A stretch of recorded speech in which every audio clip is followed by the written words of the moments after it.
In 43 years behind a bank desk, I learned one thing that most people never get the chance to learn, because most people never see what I saw. You cannot tell who is rich by looking at the parking lot. I knew men worth $3 million who drove trucks with 200,000 miles on them. And I knew men with the newest car on the street who couldn't cover a $400 repair without moving money around and hoping. I saw both of their statements, side by side, for decades.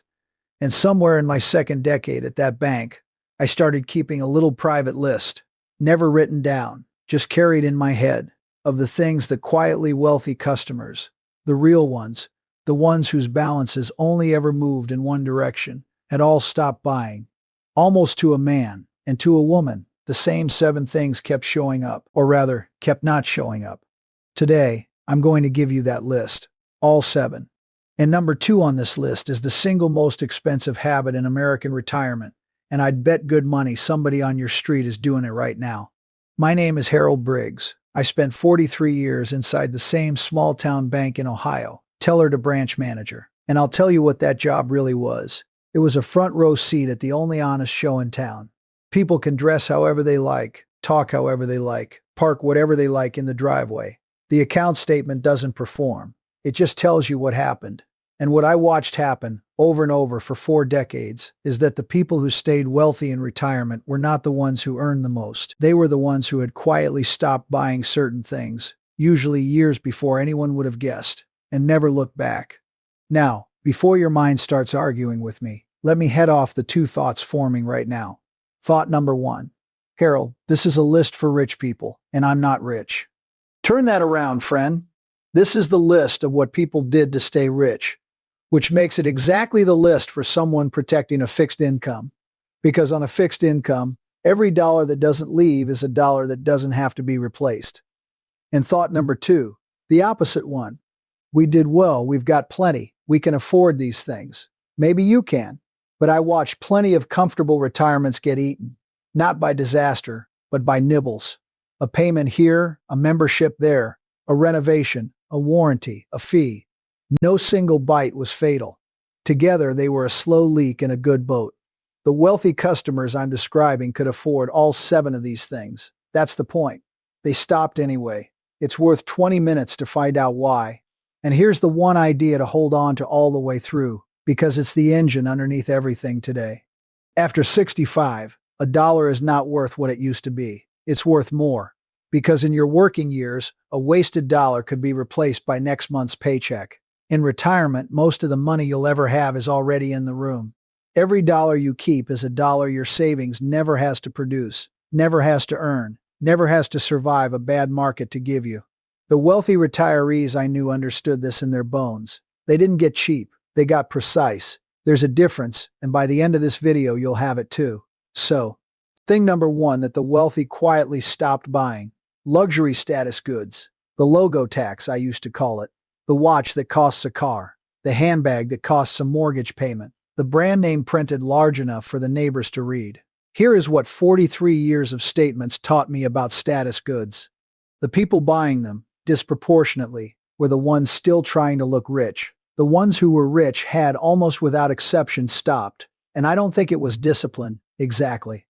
I think they'd simply run the numbers, the way they ran all their numbers, and noticed that the expensive version and the regular version did the same job, and that the difference in price was buying exactly one thing, the opinion of strangers. And the older they got, the less that opinion was worth to them. There's a wonderful freedom hiding in that, by the way. Somewhere in his 70s, a man figures out that nobody's watching all that closely anyway. The wealthy just figure it out with their wallets first. I'll tell you when I learned this one for good. Early 80s, 2 customers in the same afternoon, and I've never forgotten it. The first came in about a watch. He'd financed it, financed a watch, a month's pay on his wrist, and he was in because the payment and the car payment had gotten into an argument, and the rent was losing. The second man came in an hour later, wearing a windbreaker I'd seen for 10 years, dropped off a deposit from his business, and asked me, no fooling, whether it was worth $4 more a year for the safe deposit box one size up. His net worth was the first man's daydream. Same afternoon, same counter. One of them was buying an audience, and only one of those purchases holds its value. So the question the wealthy asked, and the question I'm handing you, is this. When I buy this, what part of the price is the thing, and what part is the audience? And if you want to know the wickedest part of the logo tax, it's this. The audience you're paying for isn't even watching. They're busy worrying about their own audience. 60 years of small-town banking in one sentence, right there. Thing number 2, the big one, the one I promised. Brand new cars. Now listen to me, because I want to do this one with numbers, the way it was done to me by a customer I'll tell you about later. A new car is the largest purchase most households make that goes down in value, on purpose, from the moment you sign. The moment it leaves the lot, a chunk of what you paid is simply gone. And by the end of the early years, a very large share of the price has evaporated. And that's before interest if you financed it, before the fatter insurance premium, before the dealer add-ons. And here's the habit that does the real damage. It isn't one new car. It's the rhythm. A new one every 4 or 5 years, traded in, rolled over, payment after payment for life. Run that rhythm from 65 to 85, and you're describing one of the largest single wealth transfers in an ordinary retirement. From your savings to the car industry, in exchange for that new car smell a few times a decade. The wealthy customers I knew, the real ones, they bought well-made cars, often a few years old, after someone else had paid the evaporation, and then they drove them. For years, happily. The richest man I ever banked for drove the same truck for over 20 years and had it repaired by the same mechanic who, I promise you, was not suffering either. Nobody at the coffee shop knew what either of them was worth. That was fine with both of them. Now, I'm not telling you what to drive. I'm telling you what the statement said. And the statement said, the parking lot and the balance sheet are usually telling 2 different stories, and you only get to fatten one of them. If that one stung a little, good. It means the arithmetic landed. Do me one favor while it's landing. Hit the like button because it pushes this video to the next person who's got a trade-in appointment this Saturday. And subscribe, because I make one of these every single day. On the money nobody else will talk plainly about. All right, thing number 3, and this one's from inside my own shop. Extended warranties and insurance you don't need. Here's the cleanest way I know to say this, and it's the way an old underwriter friend said it to me 40 years ago. Insurance is for what would ruin you. Everything else, you insure yourself. The wealthy retirees I knew carried real insurance on the ruin-sized risks. The house, health, liability, life where someone depended on them. And they had almost all stopped buying protection on the small stuff. The extended warranty on the dishwasher. The service plan on the television. The protection plan the cashier offers you on a toaster, friends. They are selling protection on toast. Why did the wealthy stop? Because they'd done the arithmetic. These plans exist because, across all customers, they pay out far less than they take in. That's not a scandal. It's the business model. It has to be, or the counter wouldn't offer it. Which means the average buyer, over a lifetime of said yes, funds the whole show. So instead, the wealthy did something beautifully simple. They kept a repair fund. A plain savings account, call it the warranty account, fed with the very dollars everyone else hands the cashier. When the dishwasher breaks, the fund fixes it. When it doesn't break, and usually it doesn't, the fund keeps the money, instead of the store keeping it. Same protection, different owner of the leftovers. And while we're here, once a year, read your insurance policies for the duplicate coverage nobody remembers buying. Roadside assistance on 3 different cards and the auto policy. Rental car coverage twice. Little leaks. The wealthy plug them annually, same week every year, like changing the furnace filter. Thing number 4.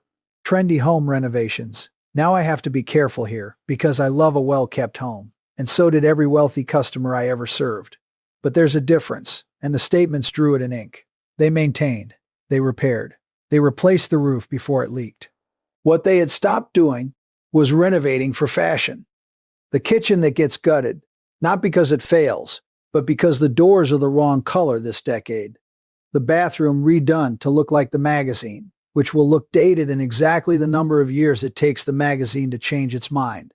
Here's the trap in fashion renovations after 65, and it's a double trap. First, the money rarely comes back. Most cosmetic remodels return less than they cost. That's been true as long as I've been alive. And second, the timing is upside down. You're spending peak dollars to impress a future buyer whose taste you're guessing at, a decade early, while living through the dust and the disruption yourself, at the exact age when dust and disruption cost you the most. The wealthy flipped it. Money into what the house needs: the roof, the furnace, the grab bar by the tub. And by the way, the smartest renovation money after 70 is the unglamorous kind that lets you stay in the house longer, because staying 5 extra years in a paid-off home is worth more than any backsplash ever printed. Fashion can have the magazine. You keep the equity. Thing number 5. Expensive hobbies and their monthly dues. The boat, the club membership, the timeshare. Lord, the timeshare. The gear-heavy hobby that's really a storage bill with a dream attached. Now hear me correctly, because I am the last man on earth to argue against joy. The wealthy retirees I knew spent on their pleasures, sometimes handsomely. What they'd stop buying was recurring obligation dressed up as recreation. The distinction they drew was between hobbies you do and hobbies you owe. A fishing rod, you own. A boat, in a slip, with insurance, winterizing, and a payment, owns you. And the old line is old because it's true. The two happiest days of a boat owner's life are the day he buys it and the day he sells it. The club with dues you use twice a year. The timeshare with maintenance fees that climb forever, and a resale value of roughly a handshake. Every one of these showed up on statements as the same shape, a fixed monthly bite, taken whether joy occurred or not. So the wealthy applied a simple rule I'd offer you now. Pay per use where you can. Rent the boat the 4 days a year you'd actually float. Pay the guest rate the 6 times you'd actually golf. Book the cottage the 1 week you'd actually go. If the arithmetic says the membership wins, wonderful. Buy it with a clear conscience. It almost never says that. And canceling an obligation you've stopped enjoying isn't giving up, friends. It's getting out. There's a difference there too. Thing number 6, and I'll tread carefully, but I'll tread. Percentage-based fees on their money, without asking what they were getting. In my career, I sat across from customers who could tell you the price of gasoline to the penny, who had never once asked what they paid, in dollars, for the management of their life savings. Because the fee never arrives as a bill, it's a small percentage, whispered off the top, every year, in good years and bad. And a small percentage of a large number is a large number, every single year, and it compounds against you quietly, the same arithmetic from the car, wearing a suit. Now let me be fair and clear. Good advice can be worth every penny, especially at the moments that matter. And I watched advisors talk customers out of panic in bad markets and earn a decade of fees in one afternoon. This is not fire anybody. This is what the wealthy did. They knew the number. They could all tell you, in dollars, what they paid last year and what they got for it. And they'd all at some point sat down and asked the one question that terrifies the industry precisely because it's so reasonable. If I'm paying thousands a year, tell me plainly what I'm getting, that the simple, boring option doesn't give me. Sometimes the answer justified the fee, and they stayed, gladly. Sometimes it didn't. But they ask. So here's your homework from this one, and it's just a phone call. Ask what you paid last year in dollars, not percent. You are owed that answer. If it takes them more than a minute to give it to you, that's part of the answer too. And thing number 7, the quietest one, the silent wealth thief, I heard it called once, and the name stuck with me. Emotional purchases. This is the one that doesn't look like a category, because it wears the costume of all the others. It's the shopping that happens at 10 at night, not because anything is needed, but because the house got quiet. The gifts that got bigger after the grandkids moved farther away, as if the box could make the trip you couldn't. The spending sprees after the diagnosis, after the funeral, after the retirement itself, when the days lost their shape, and buying something, anything, put a little event back on the calendar. 43 years of statements, friends, and I'll tell you, you could read grief in a bank statement. You could read loneliness. It has a pattern, and the pattern has a price. The wealthy weren't immune to any of those feelings. Don't believe for a second they were. But somewhere along the line, most of them had learned to see the feeling before the purchase, and they'd built themselves one small fence. The 30-day list. Anything over a certain amount that wasn't planned goes on a list with a date, and if you still want it in 30 days, you buy it without guilt. That's the whole system. No shame, no budget app, no lecture. Just 30 days of daylight between the feeling and the money. They told me, more than one of them, that most things fell off the list all by themselves. What stayed on the list was usually worth having. And what fell off? Well, that was the feeling wanting company. And there are better answers for that than a checkout screen. Call somebody. That one's free. Let me put a face on all 7 of these, because I promise you the richest man I ever banked for, and he's worth more than the list. I'll call him Walt. Walt farmed 600 acres outside of town and owned half the feed store, and if you'd seen him at the diner, you'd have guessed he was worth the price of his boots, which he'd resold twice. Same truck for 22 years. Cash for it, 3 years old when he bought it. His wife kept a kitchen out of 1978 that worked like a Swiss watch. And when the range finally died, she replaced the range, not the room. No club, no boat, and he lived 20 minutes from the lake. He rented one every June when his brother visited. And he'd tell you to the dollar why that made him the smart one at the marina. I sat across from Walt twice a year for 30 years, and I watched that balance do the only thing it ever did, which was grow, quiet as corn. But here's the part I actually want you to hear. The year his granddaughter got into college out west, that careful, patient, resold boots man walked into my branch and moved more money in one morning than his truck cost, without blinking, for her tuition. And then he flew the whole family out to see her twice a year, first good seats, every year. Because Walt was never cheap. Not one day of his life. He was precise. He knew exactly which dollars were buying junk, and he'd stopped spending those decades ago, which is exactly why the dollars that bought something real were always there, ready, when it mattered. That's the whole list, friends, walking around in one man. The 7 refusals weren't the point. They were what paid for the yes. Now, you might be sitting there thinking, fine, Harold, but what did they buy? Because a man can't live on refusal. And you're right, and this is my favorite part of the whole list. They bought quality once, on the things they used every day, the chair, the shoes, the tools, the mattress. Cry once at the price, then never think about it again for 20 years. They bought help by the job, the flat fee, the plain bill, the handshake price. They bought their health without flinching, the eyes, the ears, the teeth, the knees. Every wealthy customer I ever had treated the body like the one asset with no replacement available at any price, because it is. And they bought time with people, the plane ticket to the grandkids, the big table dinner, the reunion trip. I'll tell you the plain truth from behind that desk. In 43 years, I never once saw a statement where the money spent on people looked like waste 20 years later. Not once. So here is your week, one coffee at a time. Monday, the car arithmetic. What is the yearly, honest cost of how you do cars, payment, insurance, the trade-in rhythm? And what would the keep it longer version save? Just the number. No decision required. Numbers first, decisions later. That's how the wealthy did everything. Tuesday, the warranty inventory. Find every protection plan and service contract you're paying for, and next to each one write what it protects and what that thing would cost to just fix. Open the warranty account with what you cancel. Wednesday, the subscription and dues sweep. Memberships, clubs, the boat math, the timeshare truth. Paper use beats paper month almost every time after 65. Thursday, the phone call. What did I pay last year, in dollars, and what did I get? You're owed the answer. And Friday, write the 30-day list, put it on the refrigerator, and tell your spouse the rule. Because fences work better when 2 people mind the gate and do one thing for somebody else. You know somebody about to sign for a brand new car this month. Or somebody paying dues on a boat they floated twice last summer. Send them this video today. Not as a lecture, as a gift. Because the difference between the parking lot and the balance sheet is a thing nobody official is ever going to explain to them. And leave me a comment.